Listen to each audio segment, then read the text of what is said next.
Welcome back to Building Character, where we figure out how to play as your favorite fictional characters in Dungeons & Dragons. Join the Patreon to support the channel, follow me on Twitch to watch me stream, and like and subscribe to kiss your rival next time you play. Maybe.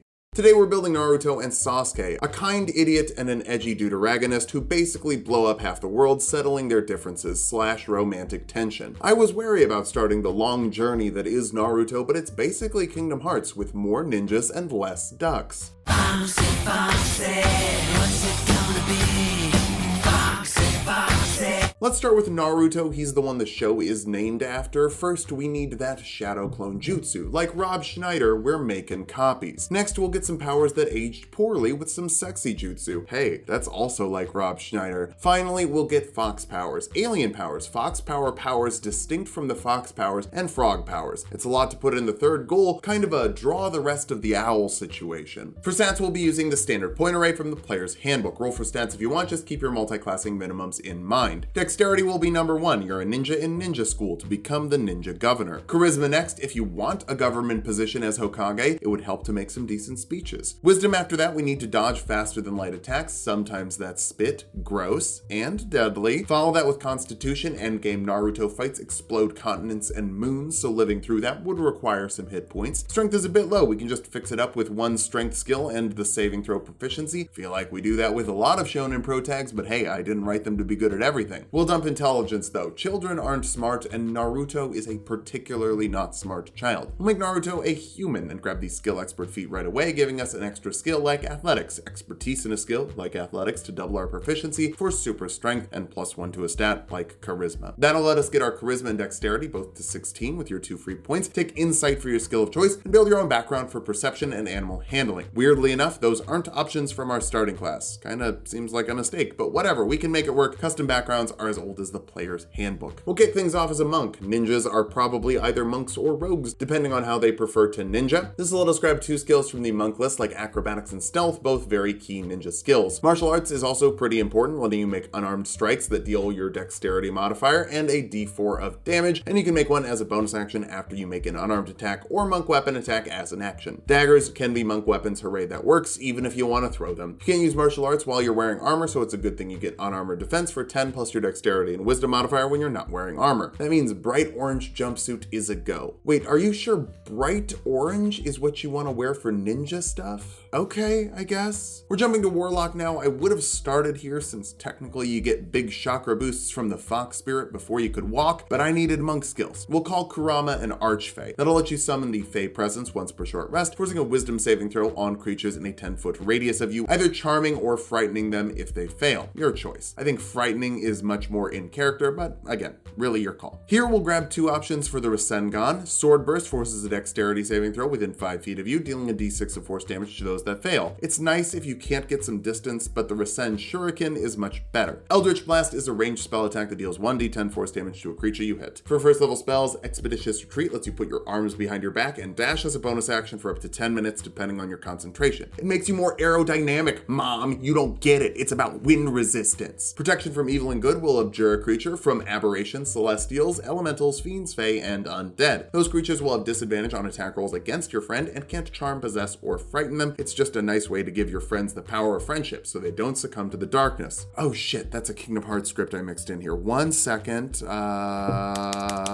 Second level warlocks get invocations, extra ways to spend your chakra. Mask of the Many Faces will let you cast Disguise Self as a bonus action, changing your appearance and even your clothes, or lack of clothes if that's what you choose. Agonizing Blast lets you add your charisma modifier to the damage of your Eldritch Blast attacks, putting a little extra oomph on that wind shuriken. For this level spell, I guess we'll go Hex? The spells we need are higher level. This will just let you pick a creature to deal an extra d6 of necrotic damage to with your attacks, both spell and weapon, and they have disadvantage on ability checks of a type of your choosing. If you think the Rasengan is just a powered up fist, this could work. It actually pairs really well with martial arts, even if the Warlock Monk combo seems weird at first. Third level Warlocks can learn second level spells. Mirror Image gives you 3 illusory duplicates. If someone is trying to attack you, roll a d20. On a 6 or higher, they hit 1 of 3 duplicates. On an 8 or higher, they hit 1 of 2. And on an 11 or higher, they hit your last duplicate. duplicate. Keep in mind, the duplicates have an AC of 10 plus your dexterity modifier, so with your ninja-like reflexes, some of your shadow clones could stick it out longer. Now, weirdly, we'll be getting one of Naruto's first abilities, the Shadow Clone Jutsu. We're also going to get one of his late game powers with Pact of the Blade to conjure a weapon to your hand as an action that you're proficient with. Those truth-seeking balls can be any weapon you like, but I recommend something monk-friendly. 4th level warlocks get an ability score improvement. We'll work on dexterity first, since most of our spells are flat buffs, and the pact weapon can benefit from dexterity as well. For this level spell, Flock of Familiars will let you summon 3 familiars. Frogs are an option for familiars, so get some frogs, or any other 3 small animals that you'd like. You're just friends with the animals. 5th level warlocks get another invocation. Thirsting Blade lets you attack twice with a pact weapon instead of once when you take the attack action. We'll actually swap this out later when we get further into monk, but I didn't want to make you wait longer for an extra attack at home. For this level spell, Fly gives a creature a 60-foot flying speed for up to 10 minutes, depending on your concentration, letting you zip around the sky, but 60 feet is too slow for Naruto, so let's make it faster. 7th level monks get unarmored movement, boosting your movement speed when you're not wearing armor. That applies to any speed you get, so including the fly spell speed. Another way monk warlock multiclass kind of pans out. You also get key points you can use to do cool chakra stuff like Step of the Wind to dash or disengage as a bonus action, also stackable with fly, and fly makes the doubled jump distance part a little less interesting. Patient defense lets you dodge as a bonus action for some heightened reflexes. Flurry of blows lets you make 2 unarmed attacks instead of 1 as a bonus action to really get a combo going, especially with Thirsting Blade. 3rd level monks get to deflect missiles, letting you reduce the damage of incoming ranged attacks by 1d10 plus your dexterity modifier and monk level as a reaction. And if you drop it to 0, you can even throw it back with a key point. Lots of knives and non-wind shurikens heading your way, and you've got a d8 hit die, so just keep that damage off. You can also pick a monastic tradition. Way of Mercy will let you get a bit of healing thanks to Hands of Healing, letting you spend a key point to heal a creature with a roll of your martial arts die plus your wisdom modifier as an action. You can also do it as part of your flurry of blows, and then it doesn't cost a key point, so it's most efficient to heal while pummeling. Hand of Harm lets you spend a key point to add another martial arts die to the damage of an unarmed attack and your wisdom modifier just once per turn, and hey, there's a third option for the Rasengan. 4th level monks get another ability score improvement. Cap off your dexterity modifier for maximum punching and optimal ball-seeking truth-seeking ball weapons, unless you get a crit. Then I was right the first time. Slow Fall lets you reduce falling damage by 5 times your monk level as a reaction, making flying much safer. 5th level monks get an extra attack, so we don't need Thirsting Blade anymore, because this is for all attacks, not just the ones with your pact weapon. Your monk die also bumps up to a d6 here, so punches are better and daggers are better. Stunning Strike will give you a 4th Rasengan option, letting you spend a key point to force a Constitution saving throw on a creature you hit with a weapon attack. Failing that, they're stunned until the end of your next turn. 6th level monks get Key Empowered Strikes, making your unarmed attacks magical in terms of overcoming resistances. Now, every weapon attack you make is magical. You also get Physician's Touch, letting you cure blindness, deafness, paralyzation, or stunning with Hands of Healing to fix Kakashi's eye. Is Naruto anime Jesus? You can also poison a creature with a Hand of Harm, but that's not very Naruto, or very Jesus. 7th level monks get Evasion, letting you take half damage from failed dexterity saving throws and no damage from successful ones. It's just heightened ninja reflexes. You also get Stillness of Mind, letting you remove an effect of Charming or Frightening as an action to steal your will. Sasuke doesn't always fight nice. 8th level monks get another ability score improvement. Start working on that charisma now for better chakra powers. 9th level monks get Unarmored Movement improvement, letting you move up walls and over water without falling in as long as you land somewhere solid. Oh my god, Naruto can walk on water. He is anime Jesus. Back over to Warlock now. 6th level Phaelocks get Misty Escape, letting you teleport 60 feet away and become invisible when you take damage once per short rest. But did you take damage? Really? Or was it one of your shadow clones? Who's to say? The rules say it's you. Flavor says it's the clone. Speaking of, grab Blink from the Fae spell list, letting you move in and out of the material plane. At the end of your turn, roll a d20. On an 11 or higher, you spend your time between turns in the border ethereal plane. We can't boost the number of mirror images we have, but this is another way to make you pretty much impossible to hit, especially since neither this nor mirror image is concentration. 7th level warlocks can learn 4th level spells. Banishment forces a charisma saving throw on a creature. Failing that, they're sent to a harmless demi-plane or their plane of origin. If they're an out-of-towner and you maintain your concentration, they get stuck there and they have to find their own way back. Just totally kick someone out of the fight. You can also swap an invocation to get rid of the useless Thirsting Blade for improved pact weapon, making your truth-seeking balls +1 weapons, and you can make ranged weapons if you like as well. We can also grab a new invocation here. Sculptor of Flesh lets you cast Polymorph once per long rest using a warlock slot, so you can turn into a beast of challenge rating equal to or lower than your current challenge rating. I think the fox is closest to a direwolf, but an argument could be made for a T-Rex. Not a great argument, but an argument. 8th level warlocks get another ability score improvement, so we can cap off our charisma modifier for maximum everything non-weapon. For this level spell, Dominate Beast forces a wisdom saving throw on a beast. Failing that, they're under your control. It's a little aggressive. I would have preferred Conjure Animals or Animal Friendship, but those aren't easy to get with this list. This was actually a really tricky puzzle to put together, but we're getting most everything we can without sacrificing a ton ton of power like we did on the Goku build. Shonen Pro tags with thousands of episodes of content do a lot of stuff. It's a fun challenge. 9th level Warlocks can learn 5th level spells. Mislead creates an illusory duplicate of yourself and makes you invisible at the same time for up to an hour depending on your concentration. It also goes away if you make an attack or cast a spell, but you could keep Mirror Image and Blink up, just don't cast a new spell. It's a big troll move and perfect for stalling. You can also use other abilities like Hands of Healing to make a shadow clone and heal yourself back up to full until that shadow clone is gone. Lots of cool uses. Just get creative and make sure you're reading those rules as written properly. You can also grab another invocation here. Armor of Shadows will make up for not being able to invest as much in Wisdom, letting you cast Mage Armor at will to make your AC 13 plus your Dexterity modifier when you're not wearing armor. That's 18 instead of 16, a little bit better and a lot better when you consider the other shadow clone shenanigans. 10th level Phaelocks get Beguiling Defenses, making you immune to charming, and if a creature tries to charm you, you can force a Wisdom saving throw on them instead. Failing that, they'll be charmed by you for a minute. Sasuke tries to bamboozle you, bamboozle him back, right on the lips. Far Step will give you that anime speed. I know Naruto can't technically teleport, but he's so fast he might as well. This lets you teleport 60 feet every round as a bonus action for up to a minute depending on your concentration. Our capstone is the 11th level of Warlock for 1 Mystic Arcanum spell. A 6th level spell Kurama gives you once per long rest. Tasha's Otherworldly Guise is a sweet suite of anime buffs that will pair very well with your monk levels. You get 40 feet flying speed, buffed to 55 because of unarmored movement. You get +2 to your AC and immunity to fire and poison damage and the poisoned condition, or radiant and necrotic damage and the charmed condition. Probably go for the first one since you're already immune to charming, but the damage immunity could change your mind depending on who you're fighting. Pair it with Mirror Image and Blink and you'll just be a whole god dang nightmare to fight. Let's talk about that. Now that we've hit level 20, let's figure out how viable this build is. First, your forms are amazing. Polymorph for a whole beast's worth of HP to carve through. Follow that with Tasha's Otherworldly Guise for a flying speed and Mirror Image and Blink so you're not even possible to hit half the time.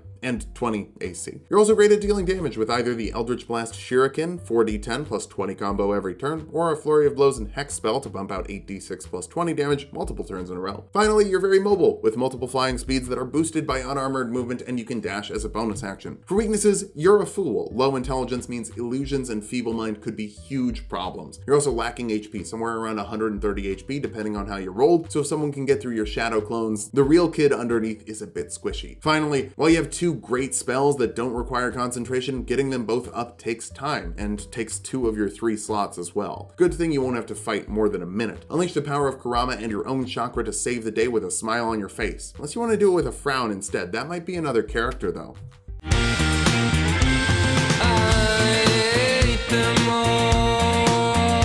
Let's start off with our goals for this build. First, we need all the jutsus, and not just all the jutsus, the maximum amount of them. So that means the punching one, pretty easy. The spells one, a little tougher but not too bad. And finally, the Gaslight Gatekeep Girl Boss jutsu, also not bad. That should be pretty easy as long as it's not all on one character. Oh god, this is all on one character? We'll be using the standard point array from the player's handbook. Roll for stats if you want, just keep your multi-classing minimums in mind. Dexterity will be number 1. Obviously, Sasuke is lightning fast. Intelligence next. Unlike your himbo rival/boyfriend, you kind of know what's going on. Kind of. Wisdom after that, your senses are really sharp. Follow out with Constitution. The endgame fights are ridiculous. Living through them is even more ridiculous. Charisma is a bit low. You're intimidating and very cool. We just need other stuff more and we'll dump Strength. Ideally, it would be 20. It's just easier to patch up. Sasuke is the last of the Uchiha clan, but they are humans. That'll let us grab a feat like the Fighting Initiate feat for unarmed fighting styles, letting you deal 1d8 with your unarmed attacks if you have 2 free hands, 1d6 if you have a weapon in one hand, and a d4 of damage to a creature you have grappled once per round. This uses your terrible strength modifier, but will become more of a factor later. Pump your dexterity and wisdom for now with your 2 free points, take investigation for your skill of choice, and arcana and perception for your background skills. That should cover most of the soft stuff, but this boy is so skilled. We definitely need more skills. Good news, starting as a rogue gives you 4 skills from the rogue list, like stealth, athletics, acrobatics, and intimidation, giving you the physical talents and 1 more soft one. A soft one that's actually hard because it's intimidation. You get expertise in 2 skills, doubling your proficiency bonus. Putting in an athletics will basically boost you to superhuman strength by the end of things, even though we dumped it, and perception for the borderline precognition you have. You also get sneak attack, letting you add a d6 of extra damage to 1 attack per round if you have advantage or an ally within 5 feet of the target. Probably going to be advantage more often than not. You're kind of a loner. We'll jump over to Monk right away, giving us unarmored defense to make your AC 10 plus your dexterity and wisdom modifier when you're not wearing armor, which is the same as studded leather at this point. But since you can't wear armor and use martial arts, it's pretty important. Oh, hey, martial arts. That'll let you make make your unarmed attacks with your dexterity modifier instead of strength, and even follow that up with an unarmed attack as a bonus action after you make one with your action, or make an attack with a monk weapon. Just use a short sword. Boom, you're done. It also means you can use that unarmed fighting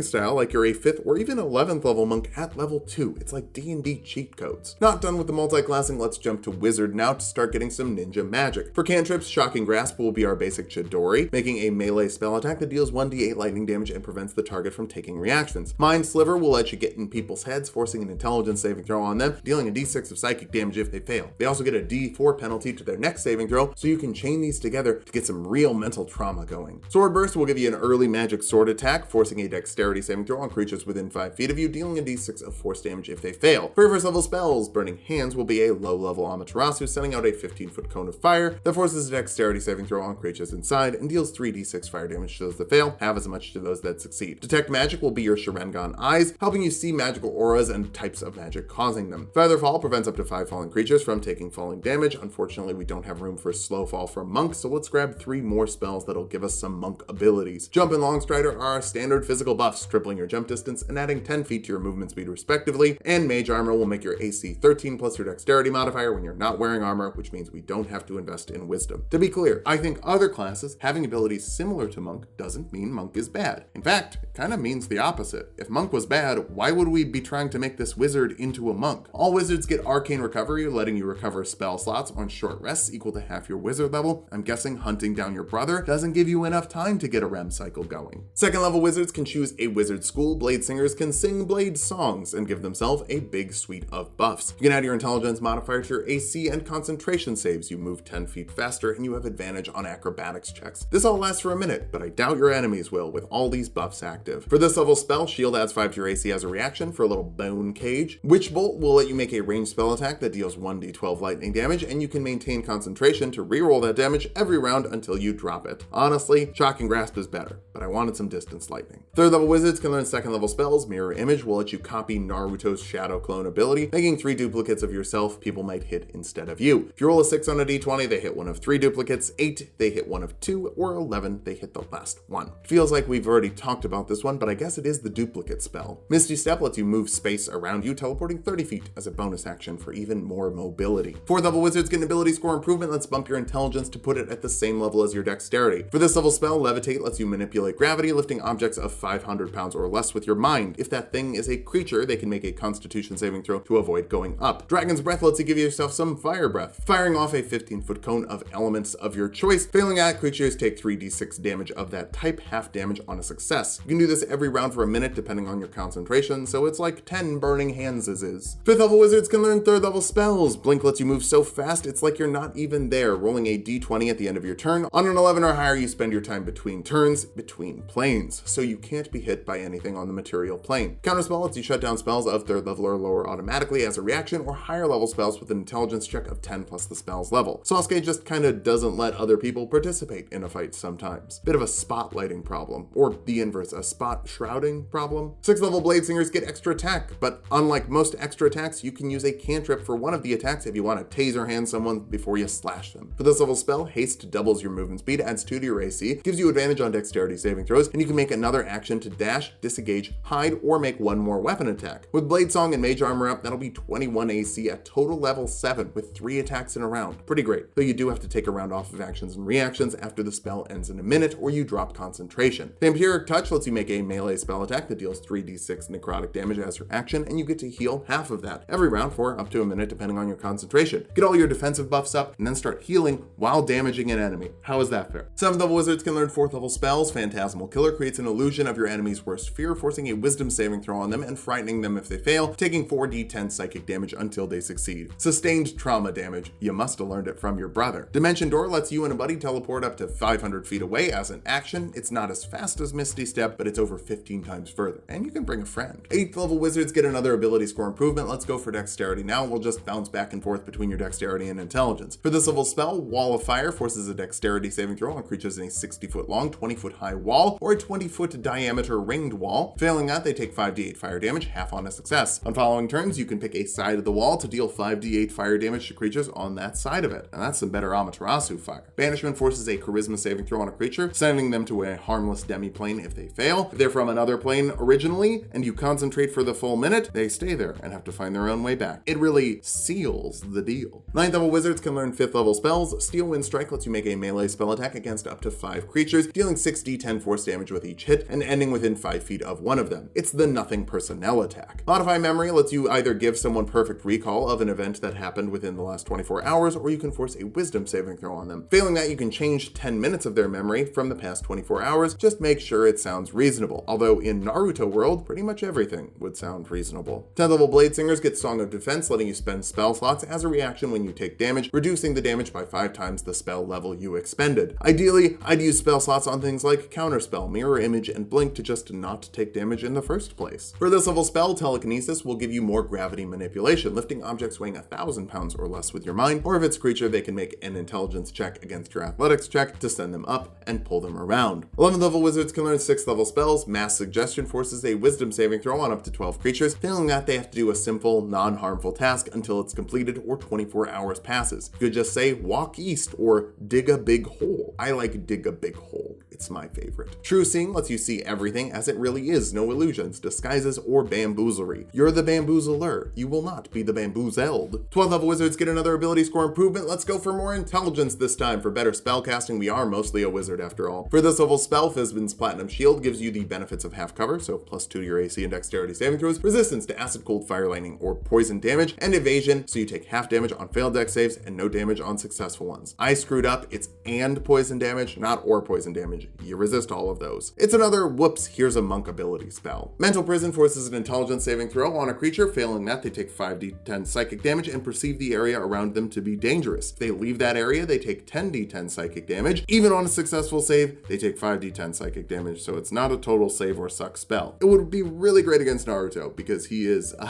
not good at intelligence saving throws. 13th level wizards can learn 7th level spells. Draconic Transformation is another big suite of buffs that I'm going to call your Susanoo. It gives you a 60-foot flying speed, 30 feet of blind sight, and a breath weapon that forces a dexterity saving throw on creatures in a 60-foot cone, dealing 6d8 force damage to those that fail. I know Susanoo has swords, but they're not attack rolls. They are so big, that's a saving throw to me. You can also still cast your spells, which is why I didn't go for something like Tensor's Transformation. Power Word Pain ruins a creature with 100 HP or less, gives them disadvantage on attack rolls, ability checks, and saving throws that aren't Constitution. They have to make a Constitution saving throw on following turns to end it, or to cast spells without wasting the slot. Pair it with Mind Sliver and be a real dick about it. 14th level Blade Singers get Song of Victory, letting you add your intelligence modifier to the damage of your weapon attacks while you're blade singing for a nice +8 damage modifier. For this level spell, Reverse Gravity reverses the gravity in a 50-foot radius, 100-foot high cylinder. People take falling damage when they hit the ceiling and when the spell ends, so dropping concentration early isn't a big deal. Project Image lets you send an illusory duplicate of yourself somewhere within 500 miles of you that you've already been. You can see through its senses, which is the real benefit. Sure, a bamboozly fake Sasuke is good, but getting to just go hang out with long-distance friends every day, that's the big plus. 15th level wizards can learn 8th level spells. Power Word Stun instantly stuns a creature with 150 HP or less. They don't get to make a Constitution saving throw until the end of each turn, letting you combo on them while they can't move. It's kind of mean. Illusory Dragon summons a real dragon. It's visual, audible, and tangible. Maybe it tastes different, but it can't take damage. It can, however, move 60 feet as a bonus action and make a 60-foot cone as a bonus action, dealing 7d6 elemental damage of your choice. I'd go for lightning. If they fail an intelligence saving throw, half damage on a successful save. This is the bonus action move, so you still get to spend your action doing full ninja stuff. This spell is so busted, and I don't see people talk about it a lot. It's really good. 16th level wizards get our last ability score improvement. Let's cap your intelligence. It's just better than attacking. Also, it helps with your attacking when you're blade singing, which you should be. For spells at this level, I don't know. We have most of what we need. Lightning Bolt and Immolation, I guess. Put them on the graphic.